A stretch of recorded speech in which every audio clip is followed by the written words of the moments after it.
नमस्कार, मैं doctor PM Tripathi, director Vaid ICS Lucknow.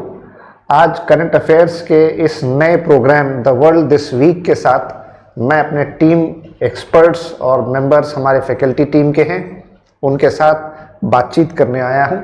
हमारी कोशिश है कि आप सभी लोग जो इस प्रोग्राम को देख रहे हैं, वो चाहे सिविल सर्विसेज की तैयारी कर रहे हैं या किसी और कंपटीशन की तैयारी कर रहे हैं या एक जनरल इंटरेस्ट सामान्य अभिरुचि का विषय जागरूक नागरिक बने रहना चाहते हैं, तो हम लोग विश्व भर में जो भी महत्वपूर्ण मुद्दे हैं उन पर हफ्ते भर में एक दिन बात करेंगे और इस प्रोग्राम को आपके लिए खास तौर से पेश करेंगे, जिसको हम नाम देते हैं द वर्ल्ड दिस वीक। तो इस हफ्ते की अगर बात करें तो हम देख सकते हैं कि हमारे वेस्ट एशिया में, पश्चिम एशिया का जो क्षेत्र है, इज़राइल, गाज़ा और उससे सटा हुआ ईरान और लेबनान का जो इलाका है, वो बहुत युद्ध के संकट से गुजर रहा है। साथ ही कुछ हमारी इकोनॉमिक इश्यूज हैं जिसमें F&O है, और साथ ही साइंस टेक्नोलॉजी के कुछ मुद्दे हैं, जैसे कि कई तरीके के मिसाइल्स इस्तेमाल किए जा रहे हैं। वो मिसाइल्स किस तरीके के हैं, ये आयरन डोम क्या है, इंटरकॉन्टिनेंटल बैलिस्टिक मिसाइल या दूसरे तरीके के जो इक्विपमेंट्स और औजार इस्तेमाल हो रहे हैं। अभी हम लोगों ने pager attack, walkie talkie attack के बारे में सुना पढ़ा, ये सब क्या है। तो इन्हीं सब विषयों पर हम चर्चा करेंगे। अपने साथी फैकल्टी मेंबर्स के लिए मैं बहुत धन्यवाद और आभार प्रकट करना चाहता हूं कि उन्होंने इस प्रोग्राम के लिए समय निकाला। मेरे साथ हैं हमारे टीम मेंबर श्री पुनीत और श्री अभिषेक। पुनीत सर हमारे environment ecology, science and technology के बहुत जाने माने एक्सपर्ट हैं, 15 साल से ज़्यादा का टीचिंग एक्सपीरियंस है। और हमारे अभिषेक सर जो हैं वो Indian economy, foreign policy, international relations, इन सारे विषयों के ज्ञाता हैं।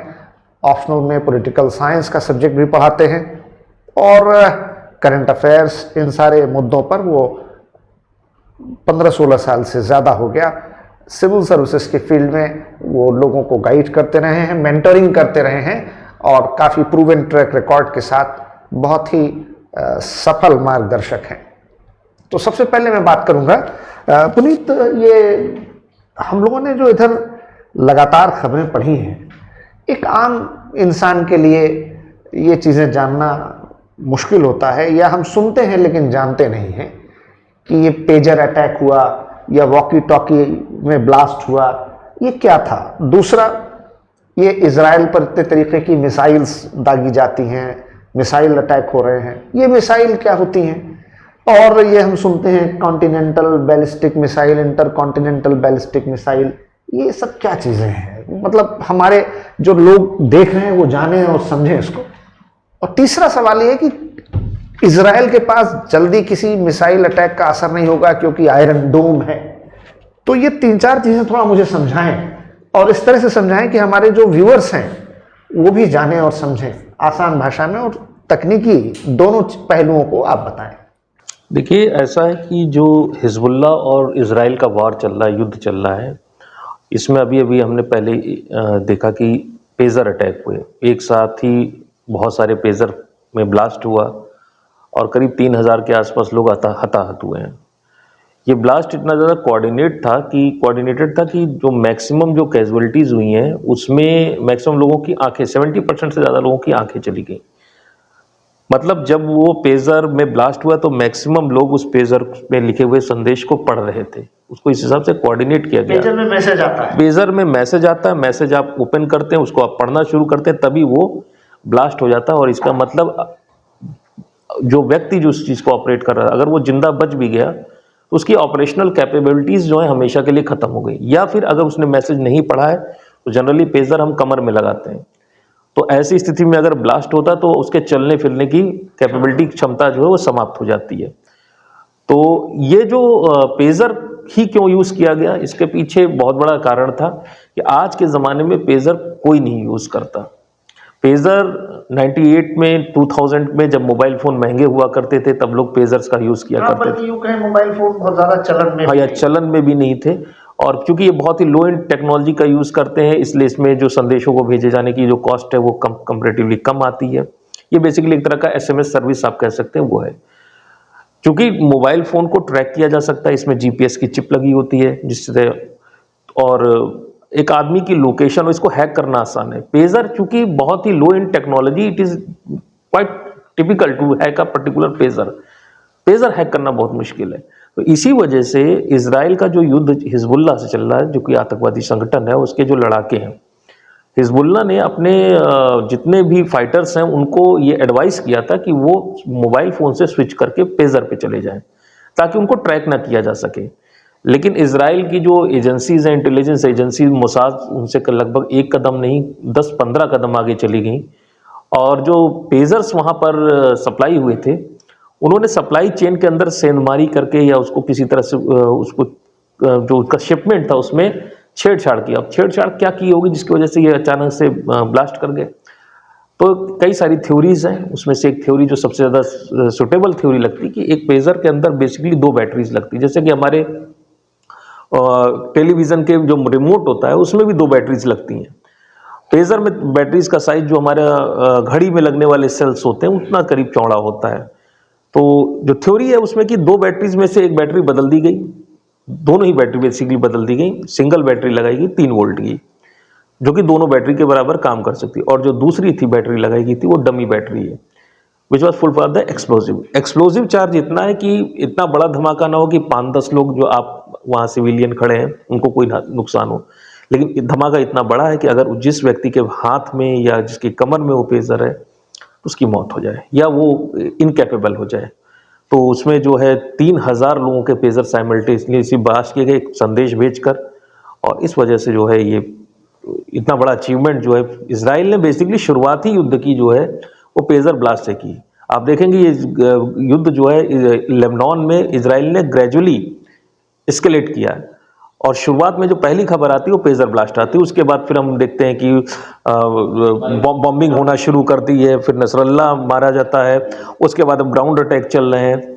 तो ये हुआ तो in the course of a very short span of time, बहुत ही कम समय में ये सब हुआ, लेकिन वॉर जो है वो ग्रेजुअल धीरे धीरे जो है स्टेप बाय स्टेप इजराइल ने एस्केलेट किया। अच्छा अभिषेक, ये बताइए क्या ऐसा नहीं लगता कि इजराइल अपना मैंडेट, अपना कार्यक्षेत्र लगातार बढ़ाता जा रहा है? जैसे पहले शुरुआत हुई पिछले साल 7 अक्टूबर को, जब हमास ने इजराइल पर अचानक हमला बोला और 2000 के करीब 200 के करीब लोगों को बंदी बना लिया, 2000 से के आसपास 3000 लोग मारे गए, और उसके बाद उसने कहा पहले हम अपने बंधकों को छुड़ाएंगे। यहाँ से शुरुआत हुई, फिर ये हुआ गाजा पर अपना कब्जा करेंगे, एक कदम आगे बढ़ा, फिर उसने कहा कि हम हिजबुल्लाह को ठीक करेंगे, फिर वो हमास को भी साथ में लेकर चल रहा था, फिर वो लेबनान पर भी पहुंच गया। अब उसने सीरिया हुती वहां तक होती है।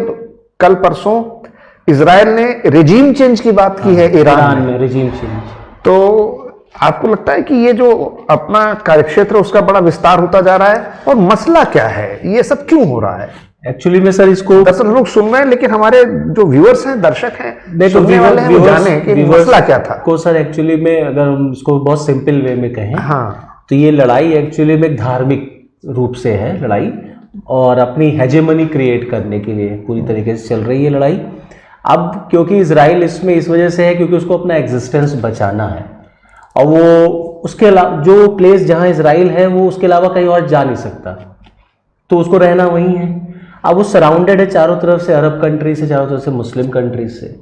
तो ये लड़ाई आज से नहीं, ये लड़ाई सदियों से चलती चली आ रही है, क्योंकि जो जेरूसलम है वो बेसिकली 3 इंपॉर्टेंट रिलीजन का बहुत ही पायस, बहुत ही पवित्र स्थल है। क्रिश्चियनिटी का भी है, इस्लाम धर्म का भी है, और ज्यूस का भी है। तो वहाँ पर आप देखेंगे कि जब अभी अटैक हुआ लेबनान में, तो भारत पे भी कई शिया कम्युनिटी के जो मुस्लिम्स थे उन्होंने बड़ा विरोध जताया, गवर्नमेंट पर प्रेशर क्रिएट किया कि हमको अपना स्टैंड इजराइल से, मतलब अपनी दोस्ती जो हमारी है उसको ख़त्म करनी चाहिए, क्योंकि जो शिया कम्युनिटी है वो अपने आप को जोड़ती है वहाँ पर। और आप देखेंगे हमास जो है वो सुन्नी कम्युनिटी का ग्रुप है, लेकिन ईरान जो शिया है वो हमास को सपोर्ट कर रहा है। तो ये लड़ाई एक्चुअली में उस धार्मिक एंगल को देखते हुए उस पूरे एरिया के लिए लड़ाई हो गई है, उस जमीन की लड़ाई हो गई है, उस जेरूसलम की लड़ाई हो गई है। कि यहाँ पर अब कौन रहेगा, और जो एक तरीके से खलीफा, कैलिफेट और जो इस्लाम का एक्सपेंशन है उस मेंटालिटी को लेकर के गाजा पट्टी पर हमास और प्लस लेबनान में जो हिजबुल्लाह जो बना ऑर्गेनाइजेशन, उसने उस चीज़ को लीड किया, जिसमें ईरान ने उसकी मदद की। ईरान पूरी तरीके से हेल्प करता है क्योंकि ईरान इजराइल को अपना सबसे बड़ा एनिमी मानता है धार्मिक तौर पर, कि ये धार्मिक तौर पर ये हमारे लिए सबसे बड़ा खतरा है। अब जो आप कह रहे थे रिजीम चेंज की बात है, रिजीम चेंज की बात इसलिए है क्योंकि जो ईरान में इस समय जो सबसे टॉप मोस्ट जो थियोक्रेटिक पर्सन हैं खोमैनी, वो अब ऑलमोस्ट 90+ एज के हैं। तो अब वो आज गए कब गए ऊपर वाला जानता है। तो इस वजह से अमेरिका और इजराइल दोनों ये चाहते हैं, क्योंकि आप देखिए सर, ऐसा नहीं है कि ईरान में और इजराइल में हमेशा से ये दुश्मनी रही है। एक समय ऐसा था before that Islamic revolution in Iran, हाँ, दोनों के रिलेशन बहुत अच्छे थे, दोनों के रिलेशन बहुत अच्छे थे, ईरान और इजराइल के रिलेशन बहुत अच्छे थे, इवन ईरान और अमेरिका के भी रिलेशन बहुत अच्छे थे। तो जब से ये इस्लामिक रिवॉल्यूशन हुआ और वहां पर एक तरीके से कंजर्वेटिव और मतलब शरीयत कानून लागू हो गया, अमेरिका से भी दूरी हो गई, इजराइल से भी दूरी हो गई। तो अब अमेरिका और इजराइल दोनों लोग ईरान में चेंज ऑफ रिजीम चाहते हैं कि रिजीम बदलेगा तभी कुछ चीजें सही होंगी। और दोनों का इंटरेस्ट क्या है? दोनों का इंटरेस्ट ये है to spoil Iranian nuclear facility. Israel भी चाहता है कि हम ईरान को न्यूक्लियर वेपन स्टेट नहीं बनने देंगे, और अमेरिका तो खैर सैंक्शन ही लगाए हुए है कि इनको न्यूक्लियर वेपन स्टेट नहीं बनने देना है। ओवरऑल नटशेल में ये अपने डोमिनेंस के अपने हेजेमनी की लड़ाई हो गई है। ठीक बात है।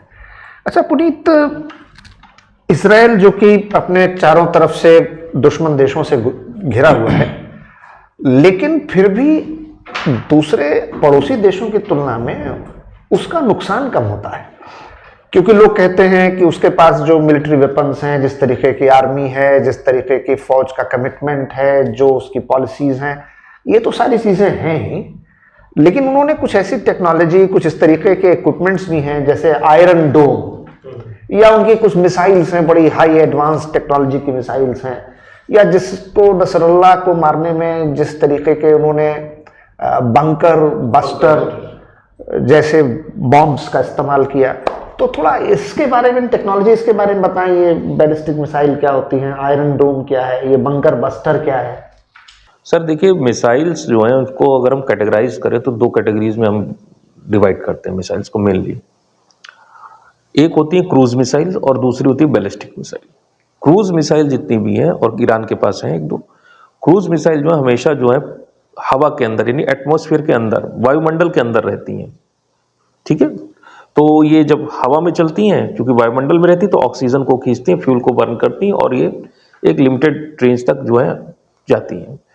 बैलिस्टिक मिसाइल बड़ी इंटरेस्टिंग मिसाइल है, बेसिकली एक तरह का आप कह सकते हैं रॉकेट है, जो स्पेस क्राफ्ट है, स्पेस क्राफ्ट को लॉन्च करने वाला लॉन्च व्हीकल। बैलिस्टिक मिसाइल जब आप लॉन्च करते तो ये एटमॉस्फेयर यानी कि वायुमंडल को भेद कर स्पेस में चली जाती, अंतरिक्ष में, और अंतरिक्ष में जाने के बाद ये वापस पृथ्वी पर री एंट्री करती है, और री एंट्री करते वक्त इसकी स्पीड जो है वो हाइपरसोनिक हो जाती है, यानी कि रफ्तार बहुत ज़्यादा होती है, बहुत ज़्यादा खतरनाक है।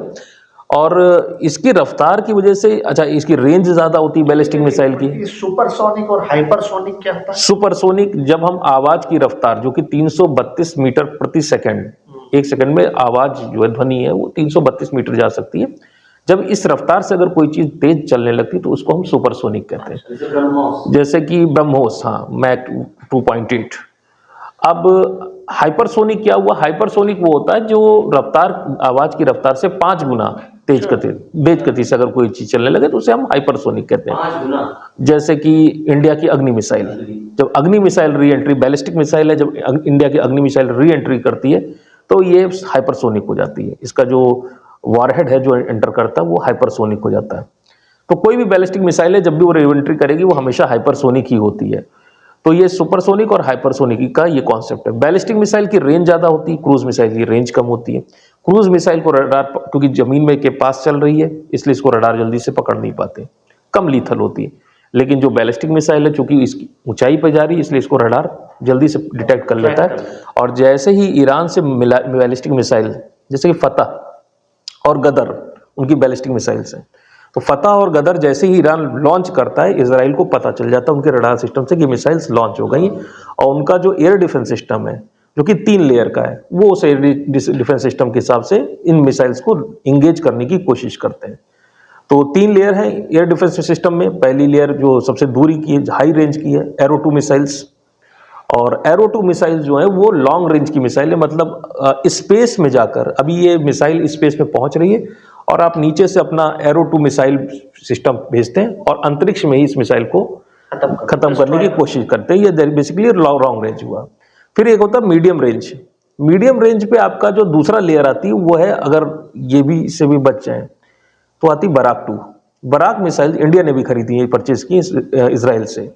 Barack 2 second layer of defence है, और ये जाहिर सी बात है मीडियम रेंज है, उतनी ज़्यादा स्पेस में ना होकर एटमोस्फेयर में मिसाइल्स को डिसइंटीग्रेट या नष्ट करने की कोशिश करता है।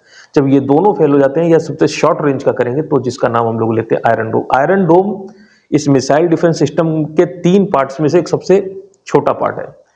क्योंकि आयरन डोम का नाम हम इसलिए ज़्यादा जानते हैं क्योंकि इसका प्रयोग हमास जो है डम रॉकेट्स भेजता है, कम रेंज के रॉकेट्स फायर करता, 2000 रॉकेट फायर कर दिया और 2000 में से एक भी नीचे नहीं गिर पाया ड्यू टू आयरन डोम। तो आयरन डोम का यूज इजराइल ज़्यादा करता है, लेकिन खर्चा जो है, ये बेसिकली 3 लेयर का सिस्टम है और सबसे ज़्यादा खर्चीला जो सिस्टम है, लॉन्ग रेंज की मिसाइल एरो 2 सबसे महंगी है। उसके बाद आपकी बराक 8 आ जाएगी, उसके सबसे सस्ती मिसाइलें जो लगती है एंटी मिसाइल सिस्टम में, वो आपकी आयरन डोम में लगेगी।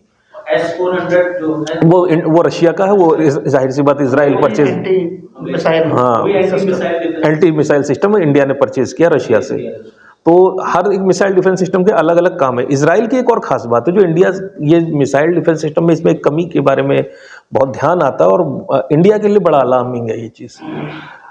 इजराइल का जो एरिया है बहुत छोटा है, तो नंबर ऑफ यूनिट्स अगर आप कम लगा देते, 4 यूनिट मिसाइल डिफेंस सिस्टम की आपने नॉर्दर्न बॉर्डर में लगा दी, 2 यूनिट आपने फिलिस्तीन की तरफ लगा दी, 2 यूनिट आपने जॉर्डन के बॉर्डर पे लगा दी, 2 यूनिट आपने इजिप्ट साउथ बॉर्डर पे लगा दी, तो आपका पूरा इजराइल कवर हो जाता है। इंडिया जैसा बड़ा देश अगर हम कहें तो इस हमारे लिए ये प्रैक्टिकल पॉसिबल नहीं है।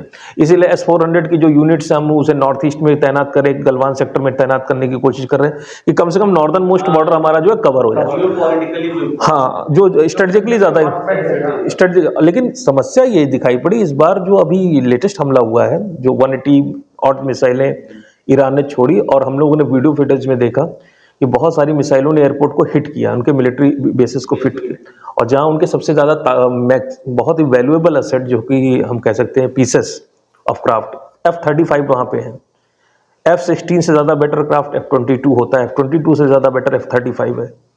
सबसे वैल्यूएबल एसेट जिन एयरक्राफ्ट जहाँ पे जिन जगहों पर रखे, तो वहाँ जाके ये फतेह 2 मिसाइलों ने हिट किया। कितना नुकसान हुआ है इजराइल से भी खबर नहीं आई है, लेकिन आयरन डोम जो नहीं, आयरन डोम सिस्टम फेल हो गया।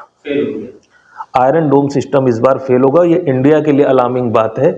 रीजन है जो फतेह 2 मिसाइल इस बार ईरान ने यूज की है, आयरन डोम ट्रेजेक्टरी को प्रेडिक्ट करता है कि after a period of time ये मिसाइल इस पॉइंट पे पहुंचेगी, उस हिसाब से इसको छोड़ के क्रैश करना है। जो फतेह 2 मिसाइल है ये हाइपरसोनिक है, पहली चीज, और दूसरी चीज ये अपना रास्ता बदलती रहती है। तो ट्रेजेक्टरी को प्रेडिक्ट करना किसी मिसाइल डिफेंस सिस्टम के लिए नियर टू इम्पॉसिबल है। इसलिए आप ध्यान दीजिए, फतेह 2 मिसाइल ने 3 लेयर भेज दिए हैं। एरो 2 को भेज दिया, बराक 8 फेल हो गई, और तीसरा आयरन डोम फेल हो गया, और तब जाके वहां पे जो हमारा, क्योंकि जब एयरफोर्स वाला जो सेक्शन है, जो सबसे ज्यादा इंपॉर्टेंट, जहाँ F-35 एयरक्राफ्ट है, आप वहां पे मैक्सिमम बैटरीज होंगी और सारा, और इसके साथ साथ 180 मिसाइलें जो छोड़ेगी, तो उसमें अमेरिकन जो स्पेस क्राफ्ट हैं उन्होंने बहुत सारी मिसाइल और ड्रोन्स को हवा में ही मारने की कोशिश की। तो बेसिकली इजराइल और अमेरिका ने ईरान की जितनी भी मिसाइलें थी उनमें से मैक्सिमम को गिराने की कोशिश की, और दोनों ही अनसक्सेसफुल रहे। ये मेरे लिए ज़्यादा खतरनाक बात हो रही जब मैं चाइना को देखता हूँ। डोंगफेंग मिसाइल है उनकी, वो मैक 20 की स्पीड से री एंटर करती है। इंडिया के पास कुछ भी ऐसा नहीं है, पृथ्वी डिफेंस सिस्टम हमारे पास है और बाकी चीज़ें हैं, लेकिन जब इराक की ये हाल हो रहे हैं तो कल को अगर वार होता है तो ये बड़ा ही, चाइना तो बहुत ही आगे, बहुत सबसे खतरनाक उसका सिस्टम। और एक लास्ट चीज़, इस पूरा जो 180 मिसाइलें लॉन्च करने में जो टोटल खर्चा है ईरान का आया है, वो करीब करीब $2 करोड़ का खर्चा आया। $2 करोड़ उन्हें लगे सारी मिसाइलें जो कैलकुलेट की गई कॉस्ट लॉन्च करने में, जो उन्होंने हमला करने की कॉस्ट आई है। और इस हमले को डिफेंड करने के लिए जो इजराइल की कॉस्ट है वो करीब $100 बिलियन, 100 अरब डॉलर। ये अंतर है, यानी आज की तारीख में हमला करना सस्ता है और डिफेंड करना अपने आप को। और इसलिए मुझे लगता है कि इजराइल बहुत ज़्यादा डिफेंड करने वाला नहीं है और उनकी कैपेबिलिटी एक टाइम पे ख़त्म हो जाएगी डिफेंड करने की। तो उनको जो मेजर मिसाइल साइट्स हैं ईरान की, जो एयरक्राफ्ट के उनके जो एयरपोर्ट्स हैं, जो अंडरग्राउंड मिसाइल साइलोज हैं, जो न्यूक्लियर फैसिलिटीज़, उन पे हमला कुछ ही वक्त में हमें दिखाई पड़ेगा। क्योंकि इस बार अमेरिका ने भी मना नहीं किया कि चीज़ें बिगड़ गई हैं इस बार ज़्यादा। और जाहिर सी बात है, वॉर युद्ध जो है सोने से लड़ा जाता है, लोहे से नहीं। तो सोना ज़्यादा इजराइल का लग रहा है इस वक्त, और वो बैकफायर करेगा। हमने इस बात से ये निष्कर्ष निकाला कि ये जो टेक्नोलॉजिकल वॉरफेयर है वो तो अपनी जगह है ही, लेकिन जंग में खर्च बर्दाश्त करना भी सबके बस की बात नहीं होती। और इसलिए युद्ध जीतने के लिए, युद्ध करने के लिए आपकी आर्थिक शक्ति का बनाए रहना बहुत आवश्यक है। इकोनॉमिकल पावर तो बहुत जरूरी है। तो आर्थिक स्थिति की बात करें, अभी हम लोगों ने भारत के संदर्भ में बड़ा आर्थिक उतार चढ़ाव और शेयर बाजार में एक तरीके की हलचल देखी। F&O फ्यूचर्स एंड ऑप्शंस, ये क्या है फ्यूचर एंड ऑप्शंस, और ये इकोनॉमिक के फील्ड में कैसे इसको हम समझें कि, और इसका क्या असर हुआ और क्यों इतना उतार चढ़ाव हुआ? शेयर मार्केट सर जो अभी गिरा है उसके पीछे दो बड़े इंपॉर्टेंट रीजंस है। एक तो ये जो वॉर का स्पेकुलेशन है, इसको लेकर के तो जो इन्वेस्टर्स हैं, अब अभी आप देखिए बड़ा इंटरेस्टिंग है सर। एक तरफ इंडिया का शेयर मार्केट गिरा है, दूसरी तरफ चाइना का शेयर मार्केट बढ़ा है, और चाइना में इन्वेस्टर्स ने ज़्यादा इंटरेस्ट शो किया, कॉन्फिडेंस शो किया। सेम टाइम पर हमारे देश के, हमारे शेयर मार्केट से पैसा पुल आउट हुआ है। वो इसलिए हुआ है क्योंकि हमारा स्टैंड क्लियर नहीं है ईरान और इजराइल के मुद्दे पर। चाइना का स्टैंड क्लियर है कि अगर लड़ाई होगी तो चाइना ईरान की हेल्प करेगा ही करेगा, उसके साथ खड़ा है। रशिया भी उसके साथ खड़ा है। तो जितने इन्वेस्टर्स हैं वो वेट एंड वॉच की सिचुएशन में है, और जिन्होंने लगाया भी है वो पैसा उन्होंने भी निकाला। इसी कर की न्यूज़ है कि शेयर मार्केट गिर गया। दूसरा चीज़ ये है कि जो सेबी है, इसने जो रिटेल इन्वेस्टर्स होते हैं वो ज़्यादातर F&O में पैसा लगाते हैं, that is future and option में। तो सेबी की रिपोर्ट आई थी कि 93% लोगों का पैसा डूब गया शेयर मार्केट में, रिटेल इन्वेस्टर्स का, जिन्होंने F&O। क्या होता है? F का मतलब है फ्यूचर, O का मतलब है ऑप्शन, दोनों डेरिवेटिव्स हैं। डेरिवेटिव वर्ड बना हुआ है डिराइव से। डिराइव का मतलब होता है they have been derived from somewhere. जैसे दूध है, दूध एसिड हो गया, उसका डेरिवेशन क्या हो सकता है? दही हो सकता है, मक्खन हो सकता है, घी हो सकता है, मिठाई हो सकती है। तो जब हम लोग शेयर मार्केट में ट्रेड करते हैं सर, तो दो तरह के इन्वेस्टर्स होते हैं, एक इंस्टीट्यूशनल होते हैं, एक रिटेलर होते हैं।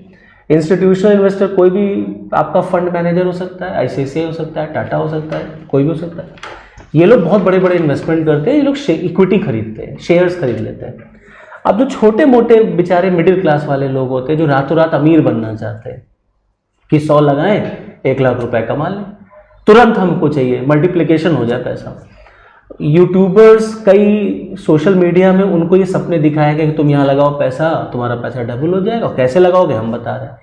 अब उनको नॉलेज है नहीं, उन्होंने लगाना शुरू कर दिया, पैसा डूबा। तो फ्यूचर और ऑप्शन में क्या होता है सर? फ्यूचर स्पेकुलेशन बेस्ड होता है, भविष्य में ये होगा, मतलब अगर समझे कि हाँ प्राइजेस हैं, बढ़ेंगे, एक हफ्ते पहले तो हम पहले ही भरवा लें, यानी हम भविष्य में कितने पर खरीदेंगे बेचेंगे, ये जो पहले ही तय कर लेते। जैसे मैं एग्जांपल और बता दूं, बहुत सिंपल सा आपके व्यूअर्स के लिए।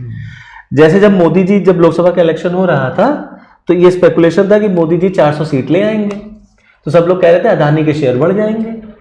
तो अदानी के शेयर अगर 3000 है, मोदी 400 ले आए, तो इसका मतलब है सारे टेंडर, सारे ठेके दुनिया भर में अदानी को ही मिलेंगे, तो अदानी के शेयर बढ़ जाएंगे। तो अभी खरीद लो। So that is the part of the future. तो जो रिटेलर इन्वेस्टर होते हैं, ये कम पैसे में इन्होंने खरीदना शुरू कर दिया फ्यूचर के लिए। ऐसा हुआ नहीं तो नुकसान हो गया। तो होता क्या है, जब आप शेयर खरीदते हैं, इक्विटी खरीदते हैं आप, तो कभी भी आपके बैलेंस में जीरो नहीं होता है। शेयर कम हो जाता है, जीरो नहीं होगा कभी। लेकिन फ्यूचर में और ऑप्शन में बैलेंस जीरो भी हो जाता है, आप पूरे दिवालिया हो जाएंगे। तो कई लाख क्या हुआ? ऑप्शन, और जैसे फ्यूचर एंड ऑप्शन होता है, ऑप्शन में से दो पार्ट होते हैं, एक होता है कॉल, एक होता है पुट। ऑप्शन का मतलब होता है जैसे बोली लगाना, तो जैसे दो लोग बैटिंग करते हैं, ऐसा होगा ऐसा नहीं होगा, तो उसमें अगर जैसे मान लीजिए हम ऑप्शन में जा रहे हैं अगर, तो अगर शेयर मार्केट आगे बढ़ रही है, तो अगर हम बढ़ने का फायदा उठाना चाहते हैं तो हम कॉल ऑप्शन में मतलब हम ये कह सकते हैं कि इसमें विकल्प या चॉइस हमारे पास मुझे है याद है कोविड का जमाना, कि हम उसको बेचेंगे या नहीं बेचेंगे और अगला खरीदेगा या नहीं खरीदेगा। हाँ, जो कोविड के जमाने में जो क्रूड ऑयल का प्राइस था वो निगेटिव में हो गया। हाँ, बहुत कम हो गया था उसकी नहीं, वैल्यू। कम नहीं, निगेटिव में, यानी कि अगर आप मुझे क्रूड ऑयल बेच रहे हैं एक शिप, तो आप मुझे क्रूड ऑयल भी देंगे और बदले में पैसा भी मुझे पैसा भी देंगे, पैसा भी देंगे। ये रिवर्स हो गया था। और उस वक्त हाँ। अमेरिका ने, जो कोविड का समय था, तो उस वक्त अमेरिका ने बहुत सारा क्रूड ऑयल चाइना वगैरह से, रशिया से परचेज किया था और उसको अपने भंडार में रखा था। इंडिया के पास चूंकि भंडारण क्षमता थी नहीं, इसलिए हम लोग बहुत ज्यादा तो नहीं रिजर्व ले पाए थे। लेकिन सोचिए, आप मार्केट जाते हैं, आप एक बिस्किट का पैकेट परचेज करते हैं दुकानदार से, और दुकानदार आपको बिस्कुट का पैकेट भी देता प्लस 20 रुपया भी देता, पैसा भी दे रहा है कि तो ये इसीलिए ये फ्यूचर की खास बात इसीलिए है। फ्यूचर और ऑप्शन इस समय रिस्की बहुत है, क्योंकि उसमें ग्रोथ एक्सपोनेंशियली होती है और डिक्रीज भी और हाँ डिक्रीज भी उतने रिवर्स में होती है। तो सेबी ने रिटेल इन्वेस्टर्स के इंटरेस्ट को बचाने के लिए अभी 6 स्टेप्स लिए हैं FNO के रिलेटेड, तो इसीलिए आप देखेंगे कि शेयर मार्केट थोड़ा सा नीचे आया। तो आपने देखा कि आज ये बहुत ही शानदार और बड़ी अच्छी बहस हुई, जिसमें हम लोगों ने कई सारे मुद्दों को छुआ और बातचीत करने की कोशिश की और समझने की कोशिश की, ये प्रयास किया कि ये जो हम सुनते हैं अखबार में, न्यूज़पेपर्स में पढ़ते हैं या यूट्यूब वीडियो चैनल्स पर देखते हैं, वो दरअसल उसके पीछे की सच्चाई क्या है, असलियत क्या है और बारीकियां क्या हैं। मुझे लगता है कि ये प्रोग्राम आपको पसंद आया होगा। अगर पसंद आया है तो इसको सब्सक्राइब करें, शेयर करें, लाइक करें और दूसरों को भी ज़रूर रेकमेंड करें। बहुत बहुत धन्यवाद। अगले हफ्ते फिर इसी तरह के नए एपिसोड के साथ कुछ नई खबरें, कुछ नए करंट अफेयर्स के मुद्दों के साथ मिलेंगे द वर्ल्ड दिस वीक में। धन्यवाद।